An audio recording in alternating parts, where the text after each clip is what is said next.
Hello friends, नमस्कार। स्वागत है आप सभी लोगों का अपने यूट्यूब चैनल एग्जाम टेबल पर। मैं अविनाश कुमार आज आप लोगों को इस वीडियो में इंडियन पॉलिटी अर्थात भारतीय राज व्यवस्था का अगला सीरीज कराने वाला हूं। दोस्तों, हम लोग भारतीय राज व्यवस्था अर्थात पॉलिटी का विस्तृत अध्ययन कर रहे हैं, विस्तार से पढ़ रहे हैं और इस समय हम लोग पढ़ रहे हैं एक्ट। तो दोस्तों, अगर आप लोगों को मेरा वीडियो अच्छा लगे तो प्लीज दोस्तों लाइक करें, कमेंट करें और अधिक से अधिक वीडियो को शेयर करें। और जिन्होंने मेरा चैनल अभी तक सब्सक्राइब नहीं किया है, प्लीज आप लोग मेरा चैनल सब्सक्राइब कर लीजिए और साथ ही साथ बेल आइकन की घंटी को भी प्रेस कर लीजिए ताकि जब भी मैं वीडियो अपलोड करूं तुरंत नोटिफिकेशन आपको मिल जाए, मेरा वीडियो तुरंत आपके पास पहुंच जाए। और दोस्तों, लाइक और कमेंट करना न भूलें, क्योंकि दोस्तों आप लोगों का एक लाइक, एक कमेंट मुझे बहुत ही ज्यादा ऊर्जा प्रदान करता है। आप लोगों का एक लाइक, एक कमेंट मेरे लिए बहुत ही इंपॉर्टेंट है। तो दोस्तों, आज हम लोग इस वीडियो में 1813 के चार्टर एक्ट और 1833 के चार्टर एक्ट के बारे में जानेंगे। तो आइए बिना देर के हम लोग वीडियो शुरू करते हैं। 1813 का चार्टर एक्ट। दोस्तों, 1813 के चार्टर एक्ट के तहत ईस्ट इंडिया कंपनी के अधिकार पत्र को 20 वर्षों के लिए बढ़ा दिया गया। क्वेश्चन पूछा जाता है कि किस एक्ट के तहत ईस्ट इंडिया कंपनी के अधिकार पत्र को 20 वर्षों के लिए बढ़ा दिया गया। तो 1813 के चार्टर एक्ट के तहत। और नेक्स्ट क्वेश्चन पूछा जाता है कि 1813 के चार्टर एक्ट के तहत ईस्ट इंडिया कंपनी के अधिकार पत्र को कितने वर्षों के लिए बढ़ा दिया गया। तो 20 वर्षों के लिए। नेक्स्ट दोस्तों, कि भारत में कंपनी के व्यापार के एकाधिकार को समाप्त कर दिया गया। दोस्तों, एकाधिकार से तात्पर्य है कि भारत में व्यापार करने का सिर्फ ईस्ट इंडिया कंपनी का अधिकार था। अकेले सिर्फ जो है ईस्ट इंडिया कंपनी का ही अधिकार था भारत में व्यापार करने के लिए। तो दोस्तों, 1813 के चार्टर एक्ट के तहत इस एकाधिकार को समाप्त कर दिया गया, सिवाय पूर्वी देशों के साथ चाय के व्यापार और चीन के साथ व्यापार को छोड़कर। अर्थात दोस्तों, पूर्वी देशों के साथ चाय के व्यापार और चीन के साथ व्यापार को 20 वर्षों के लिए बरकरार रखा गया और बाकी एकाधिकार ईस्ट इंडिया कंपनी का समाप्त कर दिया गया। और दोस्तों, समाप्त करके क्या किया गया कि 1813 ही चार्टर एक्ट के ही तहत सभी ब्रिटिश व्यापारियों को भारत में व्यापार करने के लिए अधिकार प्रदान कर दिया गया। तो ध्यान रहे, 1813 के चार्टर एक्ट के तहत ईस्ट इंडिया कंपनी के एक अधिकार को समाप्त किया गया और भारत में व्यापार करने के लिए सभी ब्रिटिश व्यापारियों को अधिकार दिया गया और चीन के साथ व्यापार और चाय के साथ व्यापार को 20 वर्षों के लिए बरकरार रखा गया। उसके एकाधिकार को नहीं समाप्त किया गया। तो पूर्वी देशों के साथ चाय के व्यापार तथा चीन के साथ व्यापार में कंपनी के एकाधिकार को 20 वर्षों के लिए बरकरार रखा गया। क्वेश्चन पूछा जाता है दोस्तों कि किस एक्ट के तहत ईस्ट इंडिया कंपनी के एकाधिकार को समाप्त किया गया। और ब्रैकेट में लिखा रहता है चीन के साथ व्यापार और चाय के साथ व्यापार को छोड़कर। तो 1813 के चार्टर एक्ट के तहत। उसके बाद दोस्तों, भारत में ईसाई मिशनरियों अर्थात पादरियों को भारत आकर लोगों को जागरूक करने तथा धर्म प्रचार करने की अनुमति प्रदान किया गया। यह भी इंपॉर्टेंट क्वेश्चन है दोस्तों। क्वेश्चन पूछा जाता है कि भारत में ईसाई मिशनरियों का आगमन किस एक्ट के तहत हुआ। तो 1813 के चार्टर एक्ट के तहत।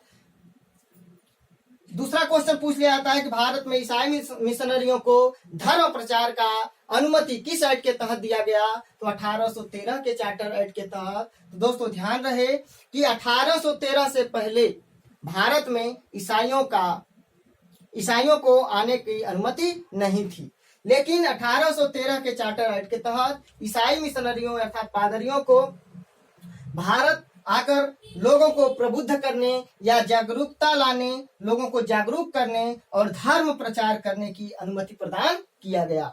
नेक्स्ट दोस्तों, भारतीयों की शिक्षा पर प्रति वर्ष 1,00,000 रुपए खर्च करने की व्यवस्था किया गया। दोस्तों, क्वेश्चन पूछा जाता है कि किस एक्ट के तहत भारतीयों की शिक्षा पर 1,00,000 रुपए खर्च करने का प्रावधान किया गया? तो 1813 के चार्टर एक्ट के तहत। नेक्स्ट क्वेश्चन कि 1813 के चार्टर एक्ट के तहत भारतीयों की शिक्षा पर कितने रुपए खर्च करने का प्रावधान किया गया? तो 1,00,000 रुपए। बहुत इंपॉर्टेंट है। उसके बाद दोस्तों ये भी क्वेश्चन इंपॉर्टेंट है कि इसी एक्ट अर्थात 1813 एक्ट के तहत भारत में आकर रहने अर्थात बसने तथा व्यापार करने के लिए आने वाले अंग्रेजों को लाइसेंस लेना अनिवार्य कर दिया गया। तो ध्यान रखिएगा, क्वेश्चन पूछा जाता गया है कि किस एक्ट के तहत भारत में आकर बसने तथा व्यापार करने के लिए आने वाले अंग्रेजों को लाइसेंस लेना अनिवार्य किया गया? तो 1813 के चार्टर एक्ट के तहत। बहुत इंपॉर्टेंट क्वेश्चन है, ध्यान रखिएगा। अब आइए दोस्तों 1833 के चार्टर एक्ट के बारे में जान लेते हैं। दोस्तों 1833 के चार्टर एक्ट के तहत बंगाल के गवर्नर जनरल को संपूर्ण भारत का गवर्नर जनरल कहा जाने लगा और भारत का प्रथम गवर्नर जनरल, जीजी का मतलब governor general, Lord William Bentinck बना। दोस्तों ध्यान दीजिएगा, 1757 से लेकर 1773 तक बंगाल का गवर्नर हुआ करता था और बंगाल का प्रथम गवर्नर रॉबर्ट क्लाइव था। दोस्तों रॉबर्ट क्लाइव को आकाश से उतरा हुआ सेनानायक की संज्ञा प्रदान किया गया है। क्वेश्चन पूछा जाता है दोस्तों कि आकाश से उतरा हुआ सेनानायक की संज्ञा किसे प्रदान किया गया है? तो रॉबर्ट क्लाइव को। दोस्तों 1773 रेगुलेटिंग एक्ट के तहत बंगाल के गवर्नर को बंगाल का गवर्नर जनरल बना दिया गया और बंगाल का प्रथम गवर्नर जनरल वारेन हेस्टिंग्स बना। उसके बाद दोस्तों 1833 के चार्टर एक्ट के तहत बंगाल के गवर्नर जनरल को भारत का गवर्नर जनरल बना दिया गया और भारत का प्रथम गवर्नर जनरल लॉर्ड विलियम बेंटिक्स बना। उसके बाद दोस्तों कंपनी के एकाधिकार को पूर्ण रूप से समाप्त कर दिया गया, अर्थात 1833 के चार्टर एक्ट के तहत ही कंपनी के एकाधिकार को पूर्ण रूप से समाप्त कर दिया गया था। दोस्तों 1813 चार्टर एक्ट के तहत एकाधिकार को तो समाप्त किया गया था, लेकिन चाय के साथ व्यापार और चीन के साथ व्यापार को छोड़कर। तो ईस्ट इंडिया कंपनी के एकाधिकार को पूर्ण रूप से समाप्त कर दिया गया 1833 के चार्टर एक्ट के तहत। तो दोनों तरह से क्वेश्चन पूछा जाता है दोस्तों कि किस एक्ट के तहत कंपनी के एकाधिकार को समाप्त कर दिया गया, और ब्रैकेट में लिखा रहता है चाय के साथ व्यापार और चीन के साथ व्यापार को छोड़कर। तो 1813 के चार्टर एक्ट के तहत। और जब आपसे क्वेश्चन पूछा जाएगा कि कंपनी के एकाधिकार को अर्थात ईस्ट इंडिया कंपनी के एकाधिकार को पूर्ण रूप से किस एक्ट के तहत समाप्त किया गया, तो 1833 के चार्टर एक्ट के तहत। उसके बाद दोस्तों कानूनी सलाह के लिए या विधिक परामर्श के लिए गवर्नर जनरल की परिषद में कानूनी सदस्य के रूप में चौथे सदस्य को शामिल किया गया। दोस्तों मैंने आपको बताया है कि 1773 रेगुलेटिंग एक्ट के तहत बंगाल के गवर्नर को बंगाल का गवर्नर जनरल कहा जाने लगा और उसकी सहायता के लिए एक 4 सदस्यीय परिषद का गठन किया गया। फिर 1784 के पिट्स इंडिया एक्ट के तहत गवर्नर जनरल की परिषद को 4 सदस्य के जगह पे 3 सदस्य कर दिया गया। फिर 1833 के चार्टर एक्ट के तहत एक चौथे सदस्य को शामिल किया गया विधि सदस्य के रूप में, कानूनी सदस्य के रूप में, कानूनी सलाह के लिए, परामर्श के लिए। तो जब बहुत इंपॉर्टेंट है, क्वेश्चन पूछा जाता है कि गवर्नर जनरल की परिषद में कानूनी सलाह के लिए एक चौथे सदस्य को किस एक्ट के तहत शामिल किया गया? तो 1833 के चार्टर एक्ट के तहत।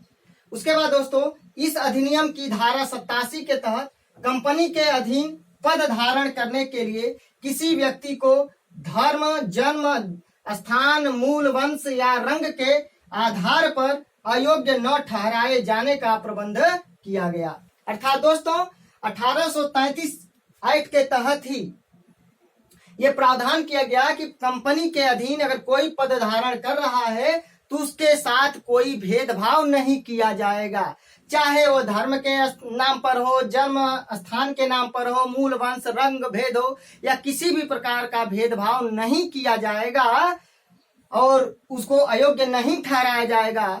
1833 के एक्ट में ये प्रावधान किया गया, ये प्रबंध किया गया। उसके बाद दोस्तों, गवर्नर जनरल की परिषद को राजस्व के संबंध में पूर्ण अधिकार प्रदान किया गया और कहा गया कि गवर्नर जनरल के द्वारा ही संपूर्ण भारत के लिए एक ही बजट तैयार किया जाएगा। क्वेश्चन पूछा जाएगा दोस्तों आप लोगों से कि गवर्नर जनरल के लिए द्वारा संपूर्ण भारत के लिए एक ही बजट तैयार किया जाएगा, यह किस एक्ट के तहत प्रावधान किया गया? तो 1833 के चार्टर एक्ट के तहत। नेक्स्ट दोस्तों, इंपॉर्टेंट क्वेश्चन ये भी है कि भारतवासियों को अपने देश के प्रशासन में कुछ हिस्सा लेना संभव बनाया। क्वेश्चन पूछा जाता है कि किस एक्ट के तहत या किस एक्ट ने भारतवासियों को अपने देश के प्रशासन में कुछ हिस्सा लेना संभव बनाया है? तो 1833 का चार्टर एक्ट। उसके बाद दोस्तों, भारत में दास प्रथा को विधि विरुद्ध घोषित किया गया और 1843 में दास प्रथा को समाप्त कर दिया गया, इसका उन्मूलन कर दिया गया। तो ध्यान रहे कि भारत में दास प्रथा को किस एक्ट के तहत विधि विरुद्ध घोषित किया गया? तो 1833 के चार्टर एक्ट के तहत। कब समाप्त किया गया? तो 1843 में समाप्त कर दिया गया। और दोस्तों, प्रथम विधि आयोग का गठन 1833 के चार्टर एक्ट के तहत किया गया और प्रथम विधि आयोग के अध्यक्ष लॉर्ड मैकाले को बनाया गया। एक क्वेश्चन पूछा जाता है कि प्रथम विधि आयोग का गठन किस एक्ट के तहत किया गया? 1833 के चार्टर एक्ट के तहत। और प्रथम विधि आयोग का अध्यक्ष कौन था? तो लॉर्ड मैकाले था। तो दोस्तों, अगर आप लोगों को मेरा वीडियो अच्छा लगे तो प्लीज दोस्तों लाइक करें, कमेंट करें, शेयर करें, सब्सक्राइब करें। और दोस्तों, किसी भी टॉपिक पर अगर आपको वीडियो की जरूरत हो तो आप मुझे कमेंट करके बताइए। आप सभी लोगों का एग्जाम टेबल पर बहुत बहुत स्वागत है। धन्यवाद।